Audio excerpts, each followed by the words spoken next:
Welcome, everybody. It's wonderful to see you here. And welcome, welcome, welcome.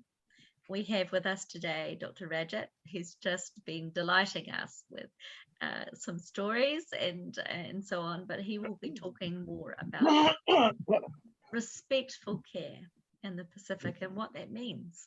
And we'd very much like this to be an interactive session. So if you are on the panel, please do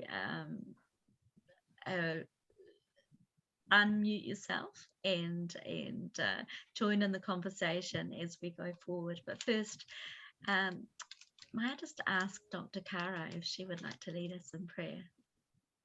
Yeah, okay. But before I do that, kia ora whakalakalahi atu, nisambula to everyone. Talofa lava, malo lelei, and really warm Pacific greetings to you all. We are so grateful and would like to welcome you to the session. And I'm sure that a lot of you already know our speaker, and we are so privileged to have them here. And surprisingly, Salausa John Arching from Samoa is also joining as Tapa Whido. And is a very good friend and also a previous president of PSRH as well. And without any further ado, what I am going to do, Tapa, are you joining in now? Are you connecting in?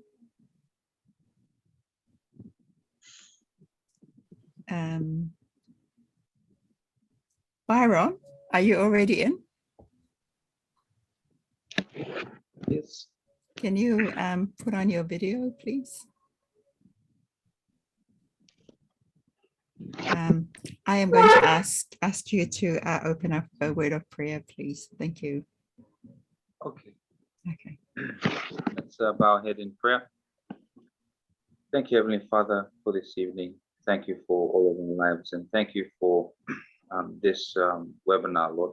We pray that you oversee this webinar and help us learn from this webinar, Lord, to better deliver respectful care to all our mothers who we look after. We pray that you put your healing hands upon all of us and the lives that we care for, Lord. And we hope that we will depart this webinar with the knowledge to do your good will. Amen. Amen. Thank you. Tapa, have you come on, managed to come on, please? Because you're the one who's being delegated to do the introductions. If you'd like to unmute and come on video, that would be incredible.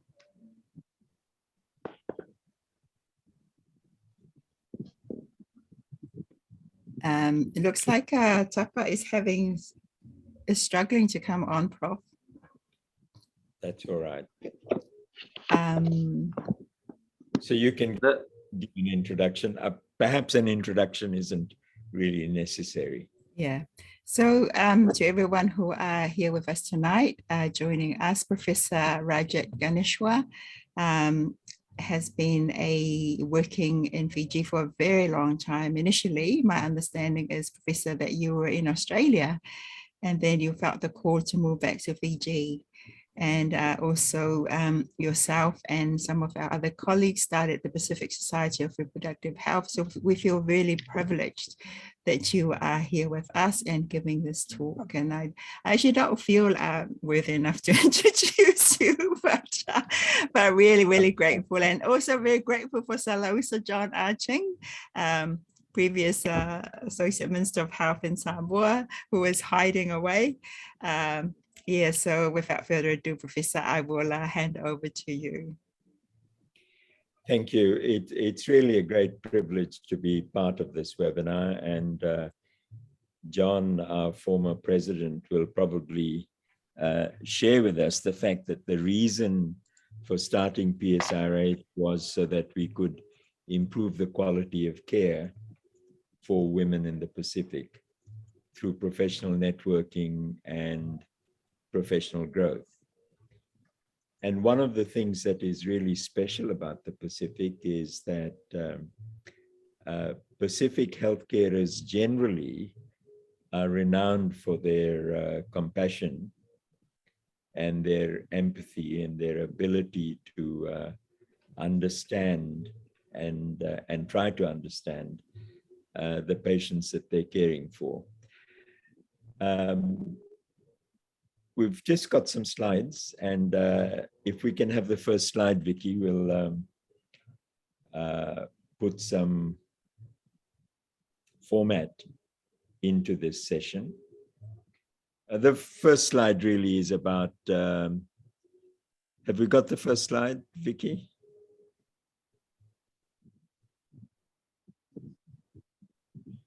So the first slide is basically an outline of what we're going to do today.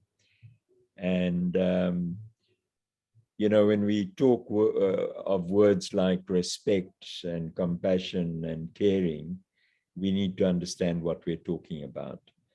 And perhaps the best way to define this is to give some practical examples, which you as panelists and colleagues will help me do. And then we'll just add some thoughts about our experiences as doctors in caring for women and some of the challenges we've had. So next slide, please. Vicky, can we have the next slide? So what is respect all about? I think all of us understand when we don't feel respected. I'm sure the registrars, our colleagues who are no longer registrars, but they're former students, will remember the times when I was probably disrespectful to them and I could have shown more respect.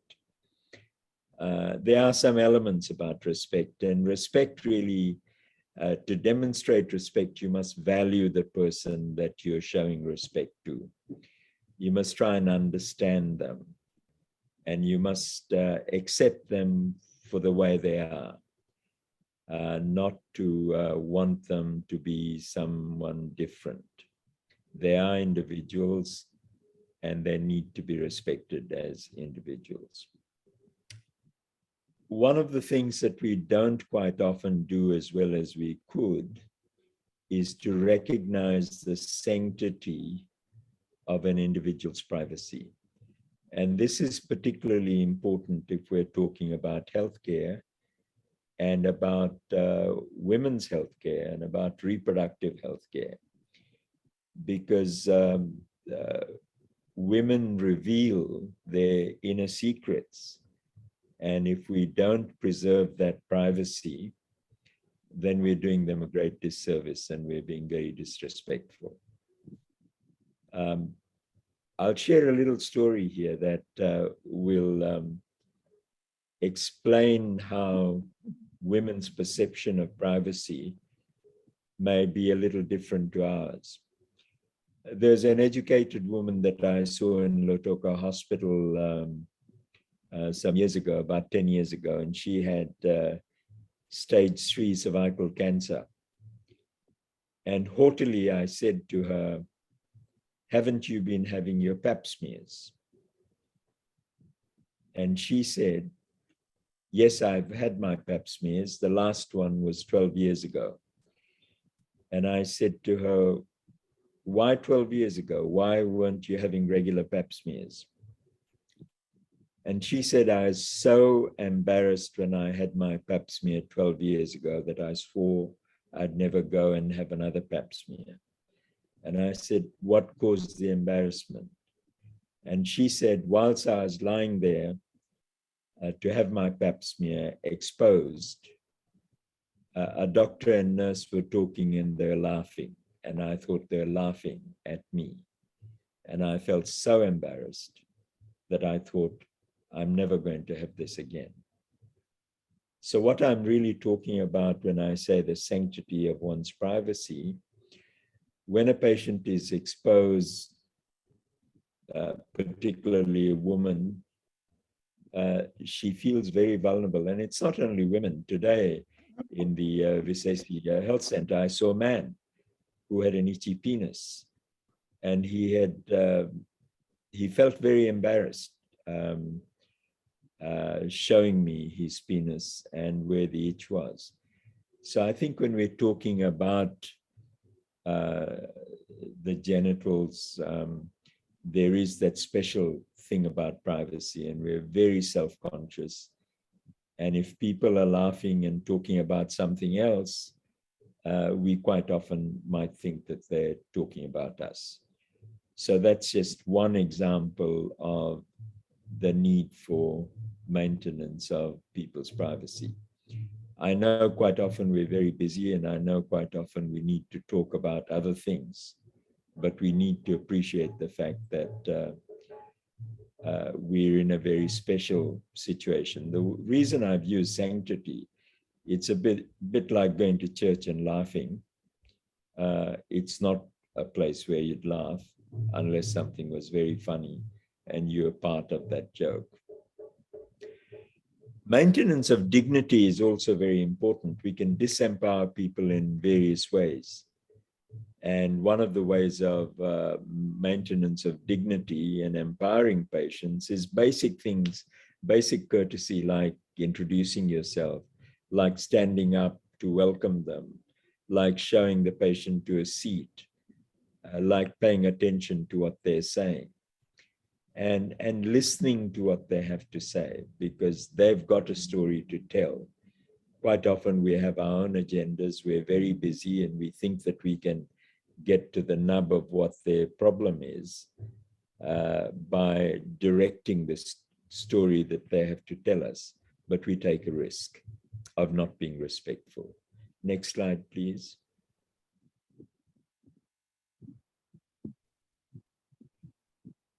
Now, every individual that we see, and by the way, when we're talking about respectful care for patients, we can extend this about respectful care to colleagues, respectful care to nurses, respectful care to students, respectful care to our own family, etc. We need to appreciate the fact that every individual is a very special person, and their personal need for respect and respect for their dignity is no different to our own. You know, the saying goes, do unto others as you'd have done unto yourself.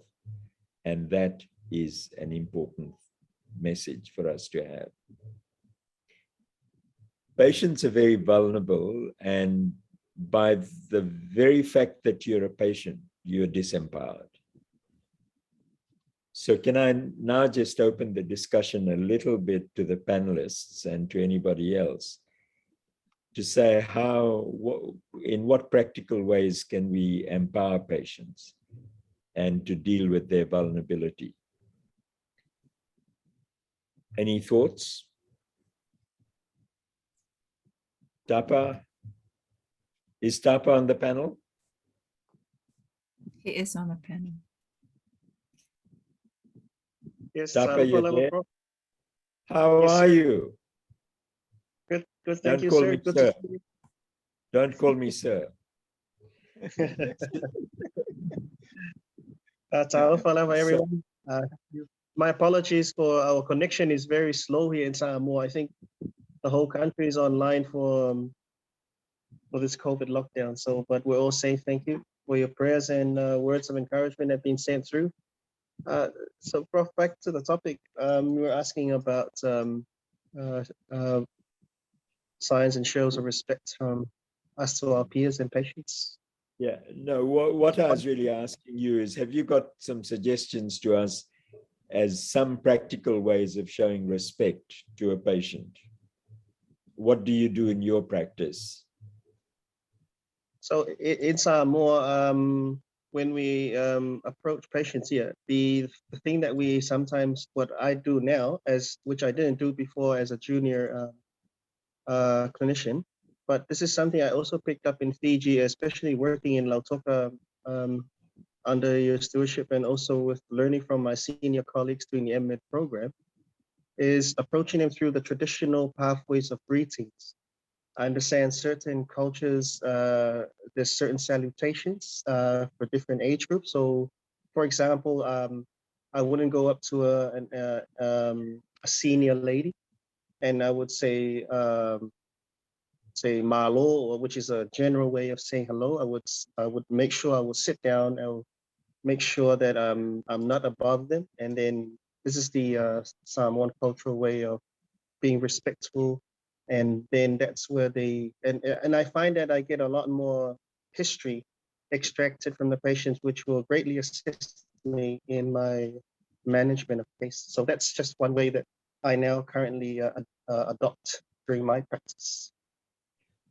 So Tapa, what do you do when you see a patient when they're lying in a bed, so that you're at the same level as them when you're talking to them? Because you're standing around the bed, they're lying down. So I would, this is for those particular setting, I would just put a chair. If there's no chair there, I wouldn't stand over the patient. I will sit down and almost to the point of leaning forward, but I'll just try to make it that is I'm not sort of in a very sort of dominating position in sort of a way, but just sort of almost as near level as much as possible to them, having them semi-cumbent if they're able to, but just sitting down and be on that level if they're lying on the bed. I think there is a lot of literature to say that patients feel particularly disempowered when we take their clothes away, put them in a hospital gown, make them lie down, and if they're not covered, then if we're towering above them, and if we've got students, to have 3 or 4 students around the bed as well, the patient does not feel very empowered in that situation. Prerna, are you there? Sir. Yes, Prof. Yes, Prof. So Prerna, how do you show respect to your patients? So when they walk into the clinic, I normally greet them. So basically, we have different cultures of ladies walking into our clinic. So I normally greet them either I'd say Bula, or in Hindi I'd say how are they. So basically, from the start, if you will be able to judge their mood too, and it also helps me to build a rapport with them. Just asking how their day had been and how they have been. So the initial phase of greeting really works well with me, I have seen. And once that is done, then I move on to the clinical bit of assessing the patient and taking history. Can I ask how you manage a busy outpatient clinic where there are 3 tables and 3 consultations happening in the one room? So yeah, so those during a busy outpatient clinic, it's a bit difficult to actually start off with a greeting and have a small conversation.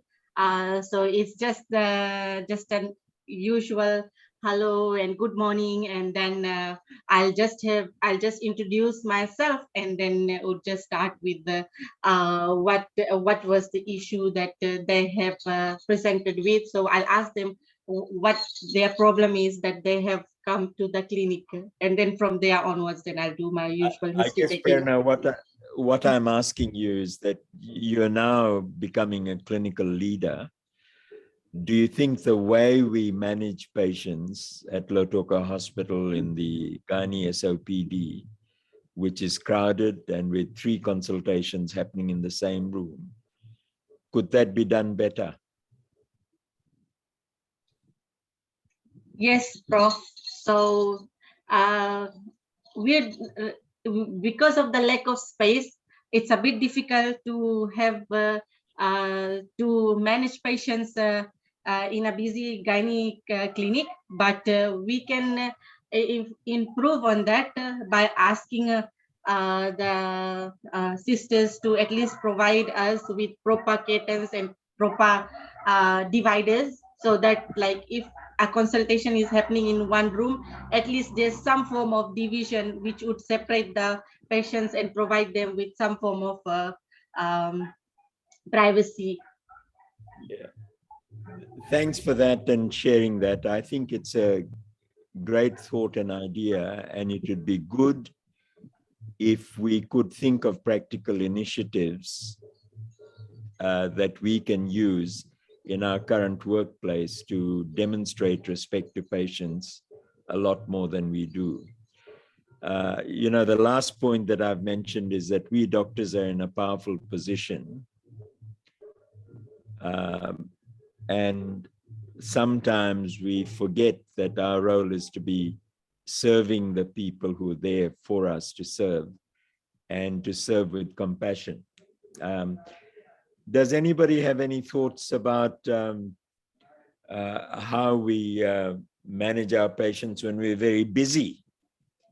And I'm sure all of us working outside of Australia and New Zealand know the heavy workload that you have and the rush that you have through clinics with a horde of patients waiting outside, and you've got phone calls going, and it's a very difficult situation. Sometimes we get angry. How do we deal with our anger and sense of power that we're in control? And here's a patient who's disempowered, seeking, and she's probably traveled a long way, waited for many weeks and months to have a consult with us. Nina, you there? Is Nina there on the panel? Yes, Professor, I'm here. What do you do, Nina, to when you're very busy and you're anxious and you're busy multitasking, and here are patients requiring kindness and compassion from you? Well, to be honest, Professor, I am one of those who had to learn along the way. Previously working in CWM, it was always chaos, and I could not really show the best respect to my patients. But years on later, I've learned that simple things like at least learning their name and addressing them personally, they feel a lot better. If it's a busy labor ward, I don't have to make contact, even just touching them and saying that's a lot. You see the change, their expression.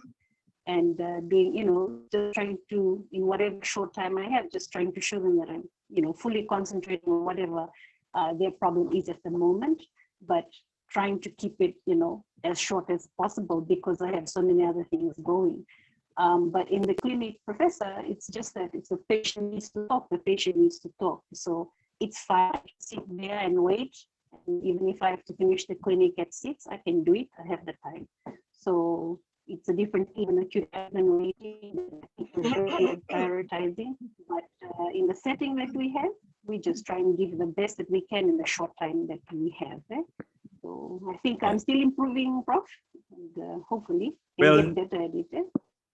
Nina, one of the things I need to share with the others is that I think you're an epitome of, you're a great role model for showing compassion and empathy. I think you've got you're a natural at it. So it's great that you're working on it. And the things that you're saying is absolutely true. I noticed Byron's got his hand up. Byron? And Tapa as well, both Tapa and Byron. Yes, Prof. So I wanted to share, like, one of the things that I guess I adopted and being mindful of, as you had said, that, some of our women, they come and they wake up quite early just to get to clinic, and they travel quite far. So when they come to clinic, I usually start off with an apology because I am mindful that they may have been waiting for quite a long time, and they've taken a lot of time and effort to come to our clinic. And sometimes, the clinics, they come so far and the clinics only last 5 minutes for them. And we probably don't do justice in the consultation, and we don't gauge how the patient feels about that consult. And so one of the things I've adopted as well before I see the patient and apologize that, for keeping them waiting is I try to get the clinic on time. So being punctual is, I think, a show of respect for the patient, so that they aren't waiting too long and they don't get too frustrated. And then the other thing is I try to gauge where they're coming from early, what's going on besides their presentation, where they've come from, so that I know if they're coming from far and how long it took them to get to me. I might spend a little bit more time with them, listening to their presentation. That's a great way of demonstrating empathy. I think that's what the definition of empathy is really all about. So when we come to the slide on empathy, we won't have to talk, Byron. You've told us what it's all about. Could we have the next slide, please? Oh, Tapa wanted to say something. Tapa, you had your hand up. Yes, Prof. Completely along the same lines as Byron has alluded to, and I remember one of the main things that I remember you taught us in Lautoka is being punctual, and I think punctual itself is a huge show of respect for patients, and I try my very best, and I share that essence to my peers and my budding young clinicians here in Samoa. Being punctual is absolutely the gift of you being very respectful to your patients, especially as Byron said, some of them come from across the seas and from the villages as well.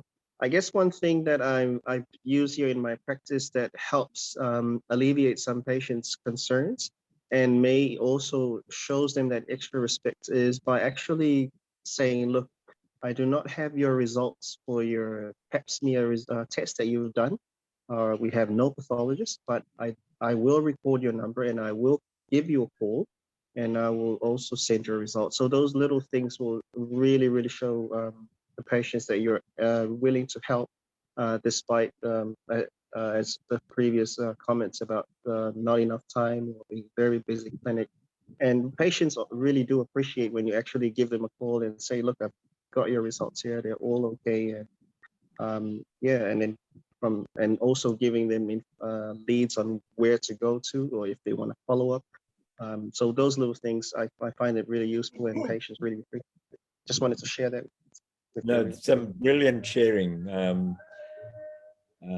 I really now feel as if there's no need for us to talk in this webinar because you all have very good ideas about showing respect. You know, it took me a very, very long time to understand what the real role of a doctor was. And the real role of a doctor is to try and understand what their patients are all about. And humility is very important. And we must never patronize patients. We must be welcoming and we must be apologetic if we've kept them waiting. We've got to give them an explanation as to why they've been waiting. You know, patients will forgive us, even if we're 2 hours late, provided we tell them that we were caught up in an emergency. But we shouldn't be telling lies. And there have been times when in the past I've said to the patient, it's now getting close to closing time and it would be good if you can come back, would you mind? And I've had, generally patients are very happy to say, okay, we'll come back. The other points that I've made in this slide is about autonomy. Autonomy is really about respecting the patient's person. It is about dignity. It's about the patient's space. It's about the patient's ability to make their own decisions. So we might feel that a patient needs a particular form of treatment, but the patient might say to you, no, that's not what I need. So you might say a patient needs to be admitted to hospital straight away. because of whatever reason. And the patient says, no, I've got to go home and sort out my 2-year-old child before I can be admitted. And we shouldn't get angry with that. We should, in fact, be accommodating and see how we can help. So that's why I'm saying here in this slide, let the patient decide on their management options. It's not our role to get angry if they don't accept our advice. All we can do is offer advice. And maintenance of autonomy is a medical legal issue as well, because if we don't maintain autonomy, the patient can say that we have violated them and we've assaulted them. In fact, if you do a procedure against the patient's wishes, that's a violation, and that could quite easily be an assault. John, would you agree with me that in most situations, senior clinicians can be flexible and accommodating? We might think that a patient needs certain things, but that's not the only right thing. There are other possibilities. Yeah, I think as we work along the years of practice, we tend to find our way of dealing with patients. And what I was going to add on to the discussion is that, respect starts from the time when you walk into the corridor or to the place of the clinic. Your appearance, your facial appearance, the way you walk and your attire. If showing respect to others is to wear a good attire, a good shirt or lava, and that's a sign of respect for the people you are going to see. Then I think in a PC clinic, one of the things that I think would be very respectful to the patients is to explain properly and clearly to the patient their conditions they are in. And I think they need that proper explanation. Many a times that when we see another patient that was seen by another doctor, when we ask them, what did the doctor tell you? They say, oh, nothing. It makes you wonder, what was done. But that's one of the things that I think would be a proper way of showing respect to the care of our patients, is the proper and full explanation of their situation. Secondly, privacy. When I came back from retired from American Samoa, and I came back here, and then I did this program of going the outreach antenatal clinic here in Samoa. So I go to visit the district hospitals. And one of the things that I found there is no room that is specifically assigned for women's health. And the room that we use for antenatal clinics is the multi-purpose room. And this is, and all other things.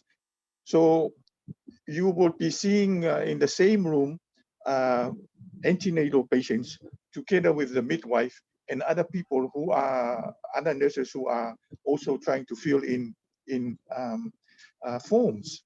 And that's where there is no privacy in the information that you are trying to get from patients. And I think this is one of the things that I've been telling our people here.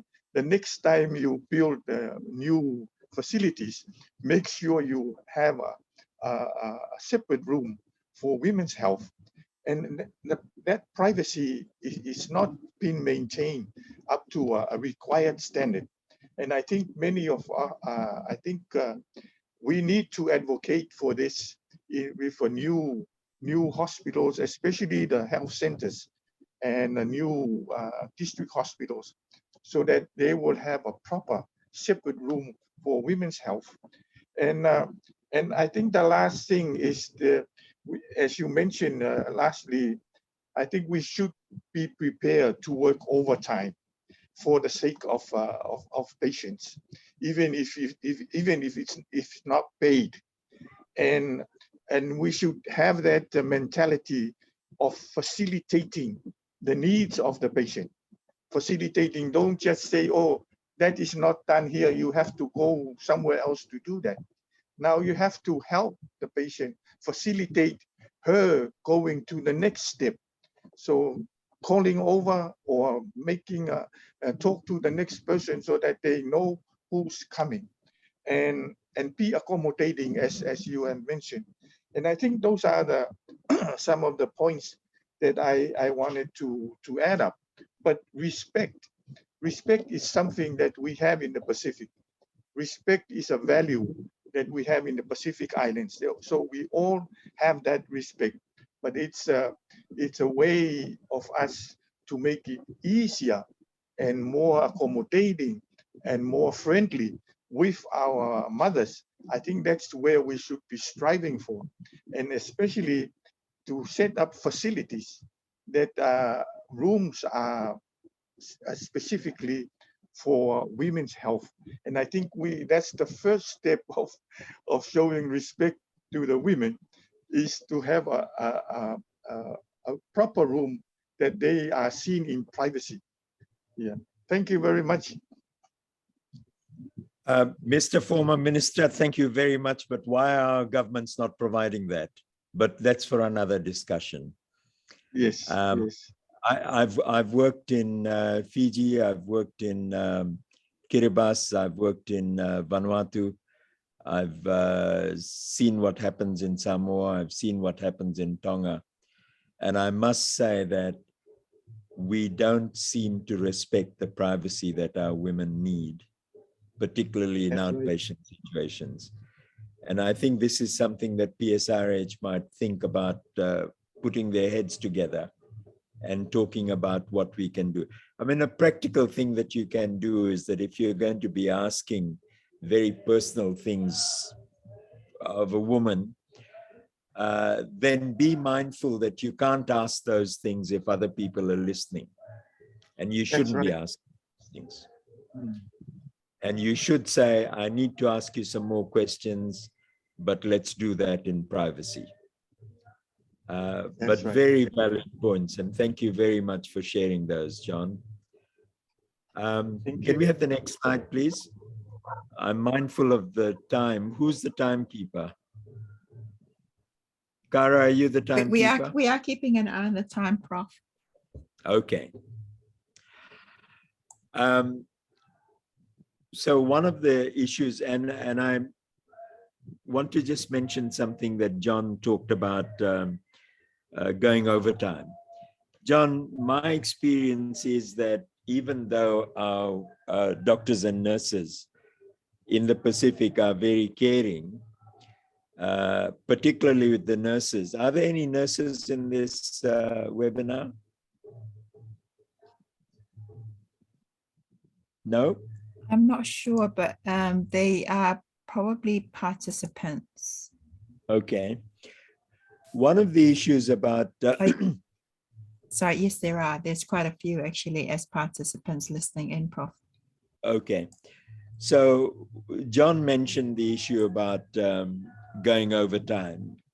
I've recently had to deal with the problem of the nurses at the Visesi Sai Health Center having to stay back because they've been patients under observation and the ambulances haven't come in time to transfer them to Lautoka Hospital.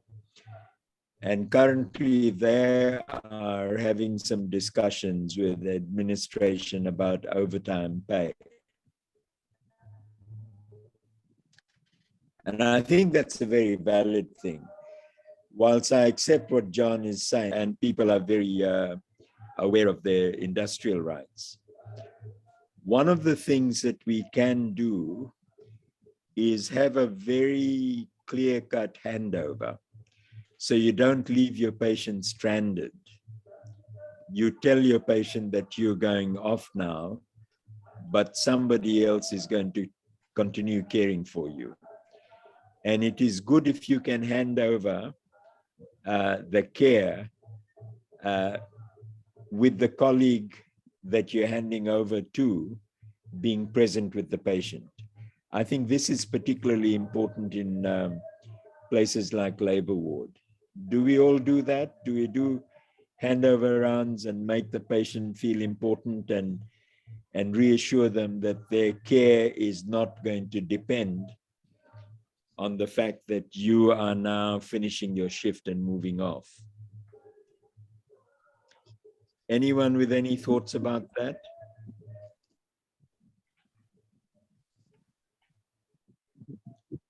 Sorry, Prof. Tapa here in Samoa, we don't necessarily do it in front of the patients, but I think it's a brilliant idea. We usually have it standing in front of the admission board. I think the advantage, the advantage of doing it in front of the, sorry, carry on. Yeah, just to clarify what I meant by overtime, it's not the formal way of doing the overtime. The overtime is for me as a doctor, not leaving the patient behind because my time is over.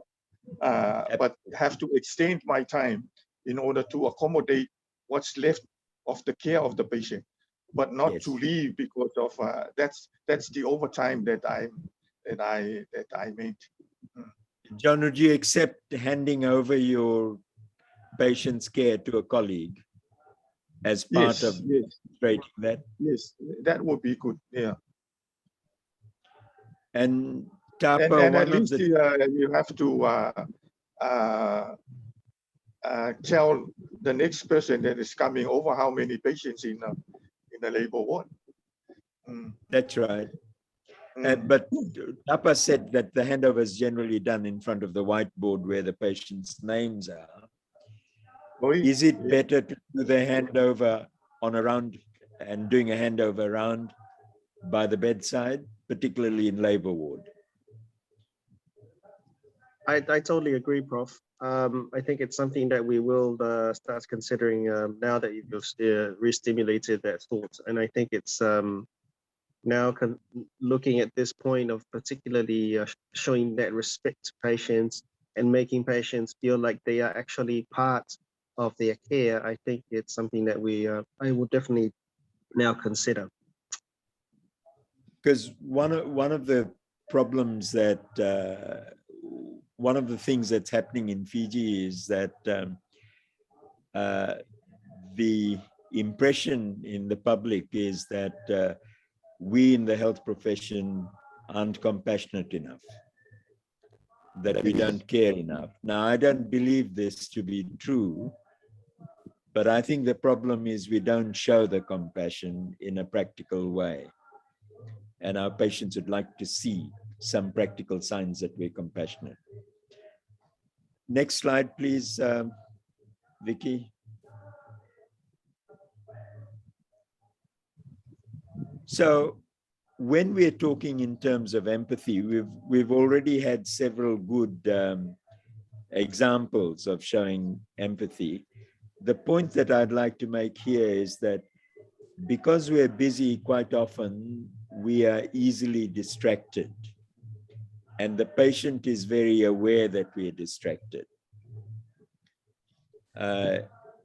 If I'm talking to Swaran about something and I get distracted and there is a phone call and I then start double conversations, I immediately get told that I'm not being respectful and I'm not holding a conversation. I think the same is true when we're dealing with patients. So would you agree with that?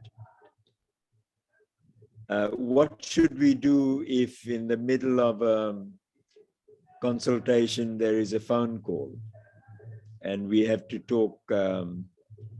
Let's say there's a personal phone call. Any thoughts about a personal phone call as opposed to a professional phone call? Prof, I don't usually answer my phone. I just give it to whoever's, whether it's personal or not personal. Somebody else is going to have to answer my phone for me. And they will, yeah. So I don't answer my phone, even if it's my pocket.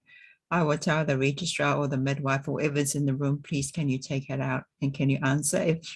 If it's urgent, I'll tell them the name of the person they need to call, tell that person call the second person that's available.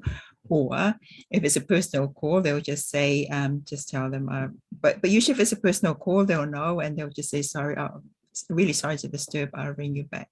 They'll ring back. But even if it's in my pocket, they'll take it out of my pocket and then they will answer the call for me. If it's from a GP or outside, then they'll leave a message. If it's really urgent, then I'll just tell them, the midwife or the charge midwife or the midwife, which is part, they'll know exactly who the next person would be to tell an urgent call about what's happening. And then they will expedite whatever is needed to be done. I think that's a great example of what we should be doing. What do others think in a practical way? Do you think you should switch off your phone, or what should you do when you're consulting? Byron, what do you do? Byron, you there? Yes, Prof. What do you do? Do you keep your phone on and do you switch it off, or what happens when there's a phone call in the middle of a consult? I'd have to admit I probably could deal with that better, but sometimes I answer and sometimes I don't. It's usually dependent, like when I'm on call, I usually answer. But when I'm not on call, I wouldn't answer. But sometimes, you know, because my phone has, when it says boss calling, I get a bit anxious, and that's my wife. Right. So do you ever tell the boss not to call you when you're consulting? So like you, Prof, I get told immediately that I'm not being respectful. Okay. So you and I have a challenge to deal with. I guess, Byron, would you tell the patient the boss is calling, therefore I must answer? It depends on the situation, Prof. If I'm in an examination, I wouldn't answer the phone. But no, consult. No, you would. A consult. What I've done. Yes. Yeah, carry on, Byron. Byron, you're on mute. Sorry. Yes. So it's also dependent on what I'm talking about with the patient and where we are during the consult. I wouldn't answer the phone. Yeah. Okay. So basically, all of us need to think about how we can show more respect to our patients when we've got these wretched things called mobile phones that make our lives so much better, yet so much more complicated. On this slide, I say that every individual is unique, don't stereotype. And the last point is don't be judgmental. Does anybody see a relationship in the two things? Has anybody had an experience where they've stereotyped and gotten into trouble for stereotyping?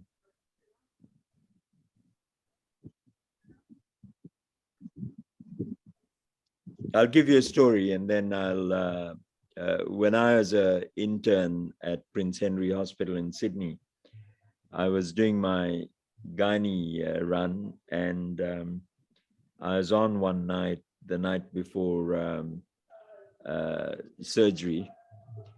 And around 11 o'clock when I was out in the wards, I saw that a patient who was scheduled for a hysterectomy the next day was awake, and she looked a bit anxious. So I went up to her and said, "Why are you anxious?" And she said, "You know, I'm 80 years old. My husband and I have been married for a very long time, and we've had a very good relationship. And I'm worried that after this operation, our relationship won't be the same." And I wasn't sure what this 80-year-old woman is talking about, what type of relationship. And what she was really concerned about was whether she'd still be able to have sex. And my stereotyping was, she's 80, she's probably beyond all this, and I shouldn't even be talking to her about it. So I think there is a fine line, and there must be many other examples of stereotyping where we as clinicians have got it very, very wrong because we have assumed what the patient's problem is and what the patient's attitudes would be, when really there might be something very different. Does anybody want to share any example like mine? Was my example unusual, or is it something that people have noticed? John, I won't ask you. You're not 80 yet, are you?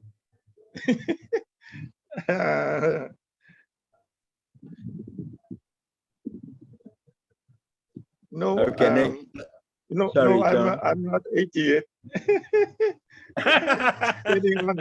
Getting close. Okay. Can we have the next slide, please?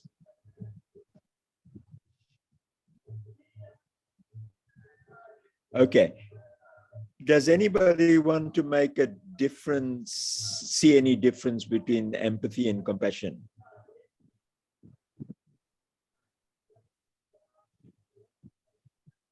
John, do you see a difference between empathy and compassion?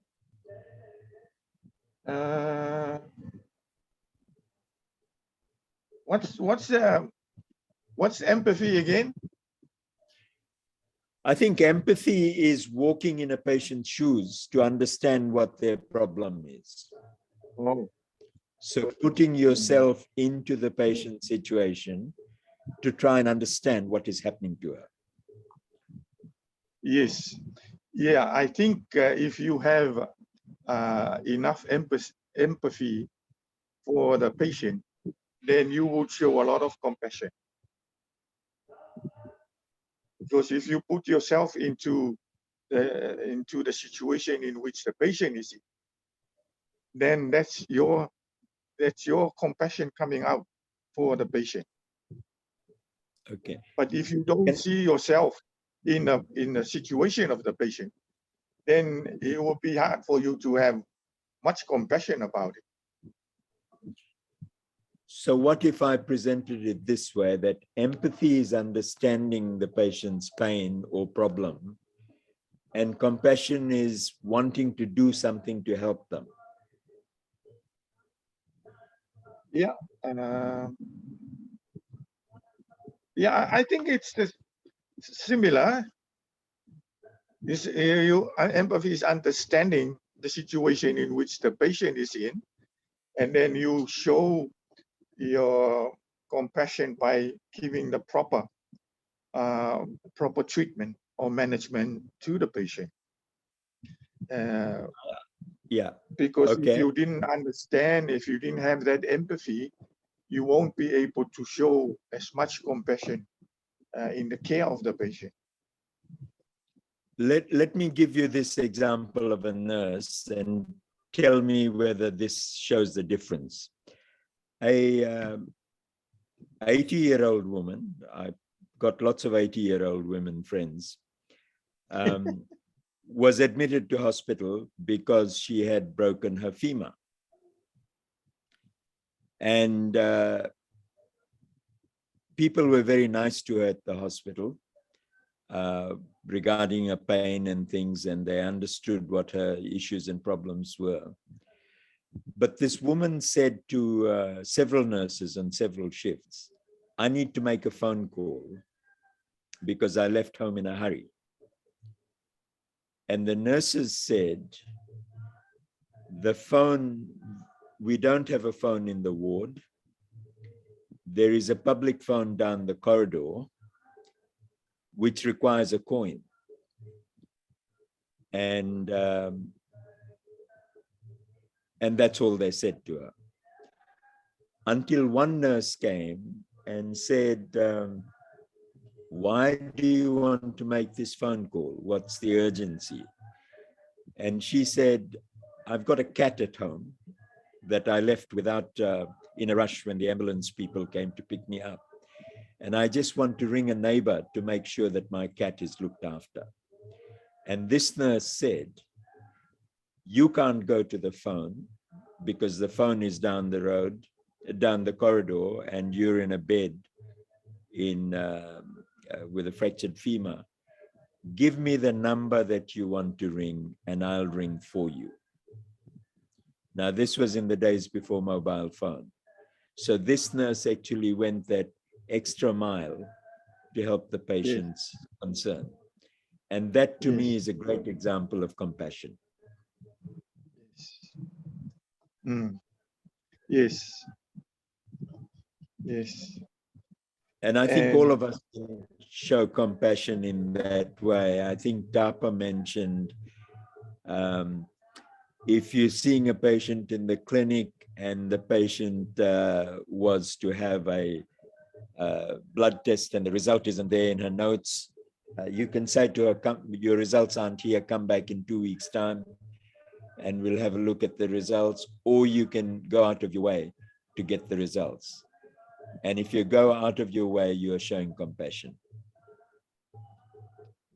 I think compassion is going the extra mile in caring for your patient. Yeah. Anyone else with any thoughts about the distinction between empathy and compassion?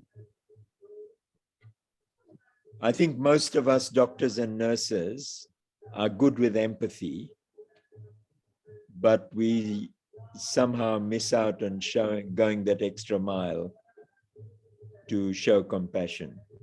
And that's why the perception in the community, certainly in Fiji, is that the health system is not compassionate. John, in I agree. Yeah, in I agree. 2015, when I was at the medical school, as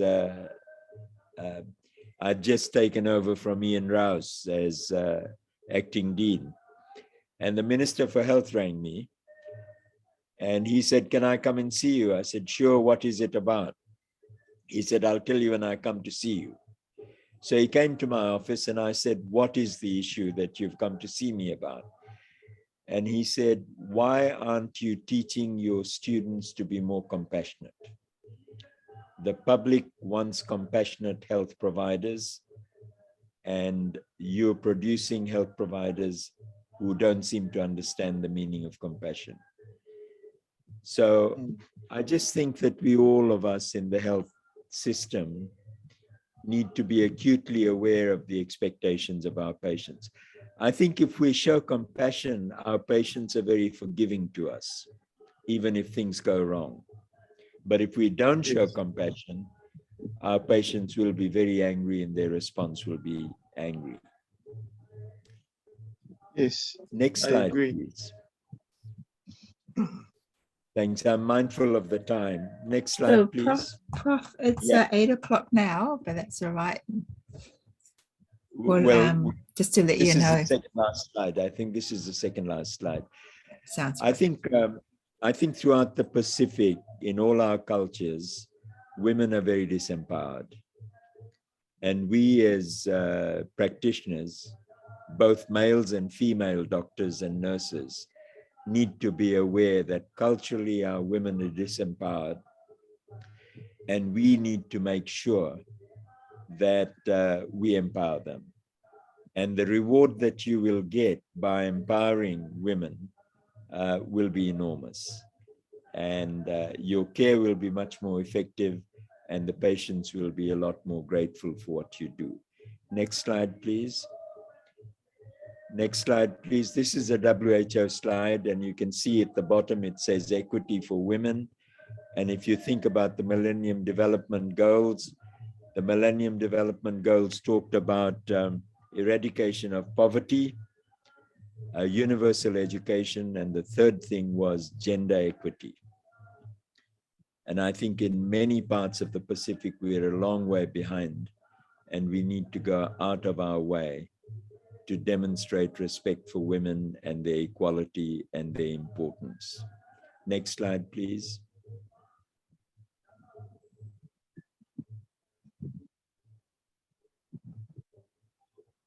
I think we've already alluded to this, so we don't need to go through this anymore.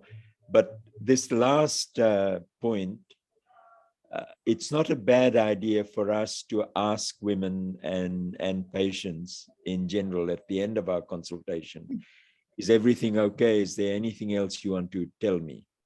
Is there anything else I can do to help you? And the next slide, I think the next slide is about ethics. And the linkage really about respectful care is also with ethical principles. It's about respect for autonomy. It's about ensuring that we do the best by our patients. And it's about being faithful to our patients' trust in us. So on that note, I'd like to recognize that it's 8 o'clock. And thank you all for participating. And thank you for actively helping us discuss this issue of respectful care. It's not about women only, it's about everybody. Byron, you've got your hand raised. Yes, Prof. I just wanted to ask, how would you deal with difficult patients? What are some strategies you would, I guess, adopt to help you deal with difficult patients? Patients, let's say, that might tend to probably push you into asking for divine intervention when dealing with. You should ask for divine intervention all the time. God is a very good friend and helper.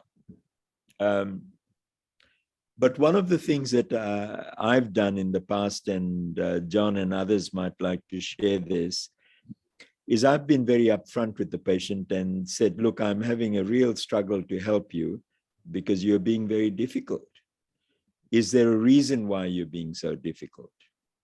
You seem very angry. You don't seem to, is it because you're very frightened? Can I do something differently that'll help you? So I'm upfront. I recognize the fact that the patient is being difficult, and I share that with the patient. And I also say to the patient, if you think I'm not the right doctor for you, would you like me to get somebody else to see you? And that's happened on a few occasions in the last 50 years.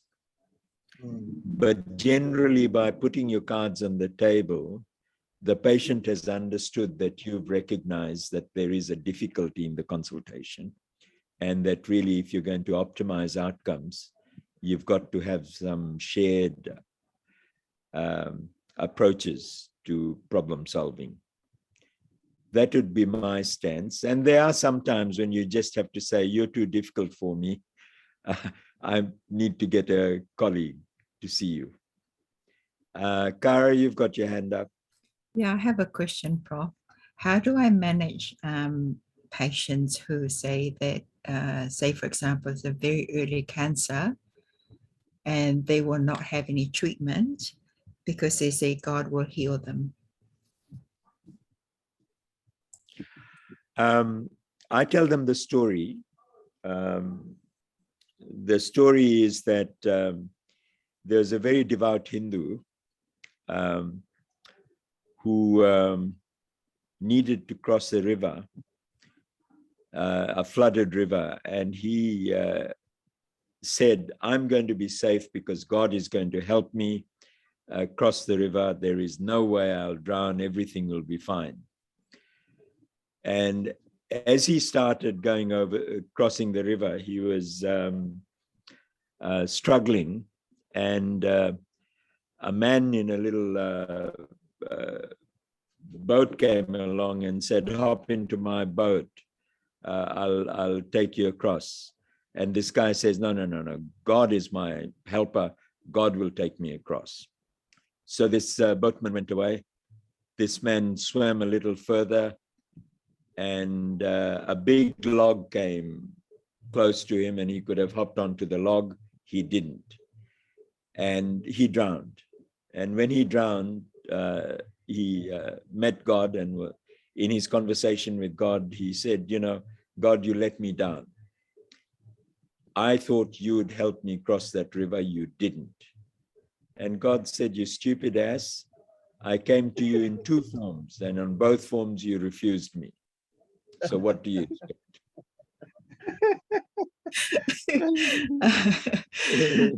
Absolutely, that's a really good story. Yeah. We use that one.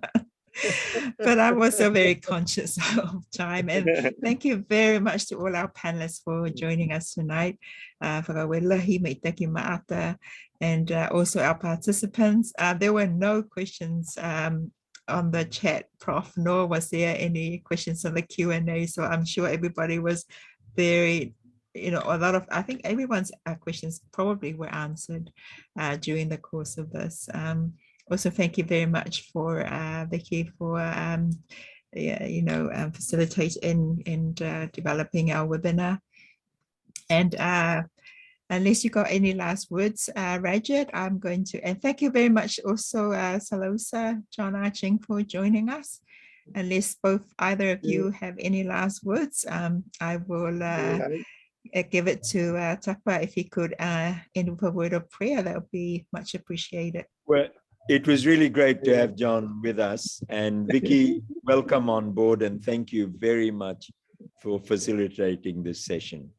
I've enjoyed it and I've learned from you all. Thank you very much. Thank you. Thank you. Okay, let's bow our head in prayers.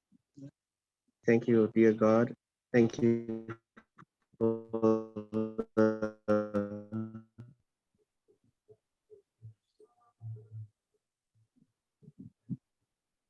very good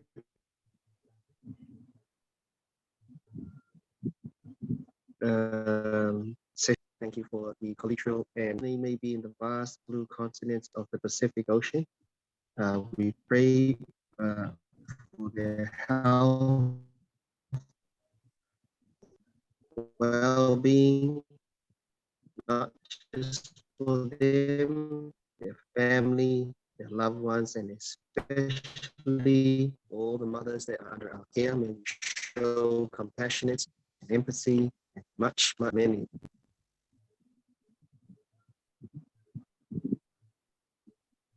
Amen. Thank you very much. Amen. Thank you. Thank Bye-bye. you, everybody. Thank you, everyone. That was delightful. Thank you so much. Thank you. Thank you. Thank you. Bye, Vicky. Thank Good you night. very much. God bless. Thank you. You all. Yeah. Thank you. Bye, Raj. Bye. Bye. Bye.